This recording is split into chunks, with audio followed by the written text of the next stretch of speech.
안녕하세요. 유럽여행 임팀장입니다. 오늘은 일본이 이번 코로나 사태에 대해서 얼마나 대응이 형편없는지, 엉망진창인지 그걸 말씀드려 보려고 합니다. 그림을 준비했습니다. 여러분의 이해를 돕기 위해서. 이 동그란 게 사람들이고요. 이게 책상입니다. 일단은 제가 아는 사람이 자가격리를 했어요. 왜냐면 이 사람이 밀접 접촉자로 분류가 돼서 자가격리 2주를 했는데, 그럼 어떻게 밀접 접촉자로 분류가 되는지 그런 과정을 한번 설명드려 볼게요. 이 친구는 공무원이에요. 그래서 공공기관에서 일하는 거죠. 이게 자기가 일하는 그 부서의 방입니다. 부서. 그리고 이게 부서 부원이라고 그러나요? 부원들입니다. 이게 책상이고요. 3번이 제가 아는 사람이에요. 3번이. 자, 사건은 목요일입니다. 목요일 날 이 친구가 증상이 나타납니다. 그래서 보건소 가서 코로나 검사를 받았고 목요일 날 밤에 확정 판정을 받았습니다. 목요일 날 밤에 확정 판정을 받으면 한국 같으면 여기 이 같은 부서 같은 층을 지금 뭐 2주 격리하나요? 모르겠어요. 적어도 같은 층 그런 것까지는 모르겠는데 적어도 같은 부서에서 같은 공간에서 일한 이 사람들은 다 자가격리를 할 것 같아요. 검사받고. 근데 일본은 안 그랬습니다. 일단 금요일이 되니까 금요일 아침이 되니까 1번, 2번, 3번한테 전화가 와서 재택근무를 하라고 합니다.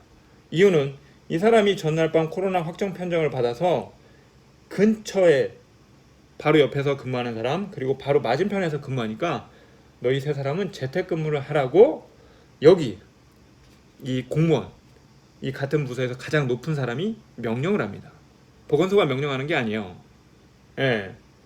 그리고 보건소에서는 이 1번만 금요일 날 와가지고 밀접 접촉자로 분류돼서 코로나 검사를 받으라고 합니다.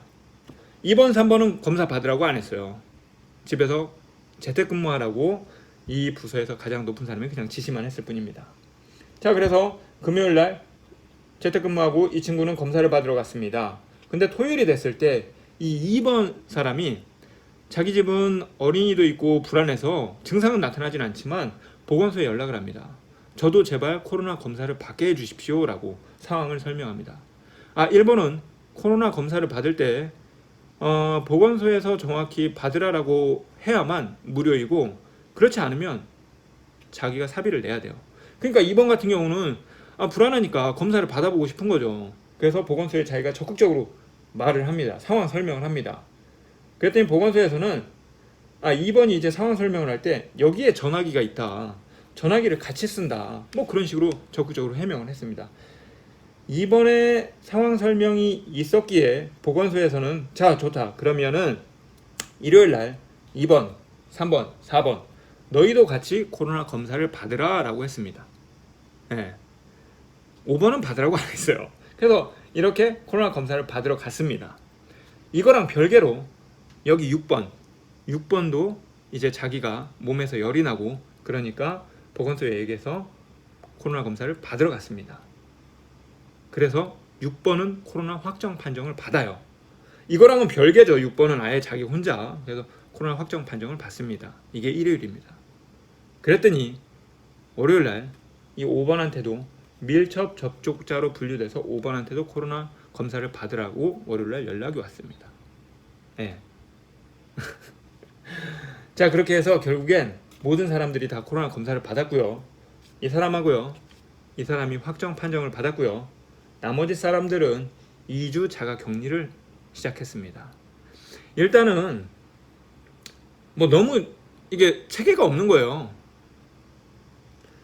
코로나 환자가 나타나면 보건소에서 현장을 방문해서 상황을 살피고 코로나 보건소 직원이 전문가 아닙니까? 그러니까 이런 코로나 바이러스가 어느 정도 퍼졌을까 그런 걸 다 보건소 직원이 현장을 방문해서 파악을 해야만 이게 누가 밀접 접촉자고 어떻게 방역을 하고 뭐 그런 걸 할 거 아닙니까? 그런데 그런 게 전혀 없었어요.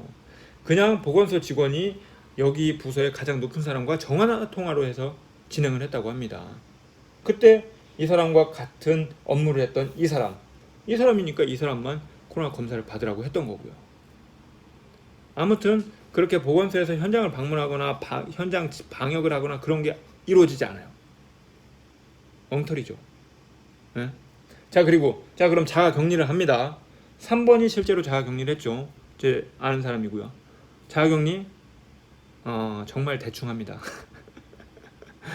일단은 우리나라처럼 이렇게 핸드폰으로 앱을 깔아서 위치 추적을 하거나 그러지 않아요. 그냥 자가 격리 이 사람 자율에 맡깁니다. 그래서 밖에 나가거나 돌아다녀도 실제로 아무도 몰라요. 제재가 안 돼요. 알 수가 없어요. 간혹 보건소에서 전화가 와요. 자가격리 잘하고 있습니까? 아니면 몸에 이상은 없습니까? 근데 그건 전화만 오는 거죠. 자기가 밖에 돌아다니면서 전화를 받아도 상관없어요. 몰라요. 이렇게 대충입니다. 저는 제가 이걸 말씀드리는 이유는 일단은 대한민국이 정말 코로나에 대해서 잘 관리를 하고 있다라는 걸 말씀을 드리고, 그리고 저는 제가 어릴 때 저 세대는 일본은 굉장한 선진국이었습니다. 지금도 물론 선진국이긴 하지만 제가 어릴 때 동경의 대상들 다 좋은 제품들 다 일본 거였어요. 카시오 시계 아니면 아이와 워크맨, 파나소닉 워크맨 막 그런 거 다 누구나 다 갖고 싶어 하던 그런 거 아니었습니까? 예, 그러면서 항상 우리는 일본을 따라갈 수 없어, 일본만큼 할 수가 없어, 뭐 소위 말해서 냄비 근성이니 뭐 그러면서 우리나라를 우리 스스로가 깎아내렸다? 선진국이 아니다, 뭐 개발도상국이다, 뭐 그런 식으로. 근데 이번 코로나 사태를 겪고 나서 정말 일본에 대응하는 이런 거, 그리고 매뉴얼조차 제대로 짜여지지 않은 이런 거 보면서 정말 대한민국이 이제는 선진국이고 일본을 능가하고 일본이 우리나라를 쫓아와야 되는, 우리나라를 따라와야 되는 그러한 게 됐다는 걸 저는 제가 지금 일본에 있으면서 그게 확확 느껴져요.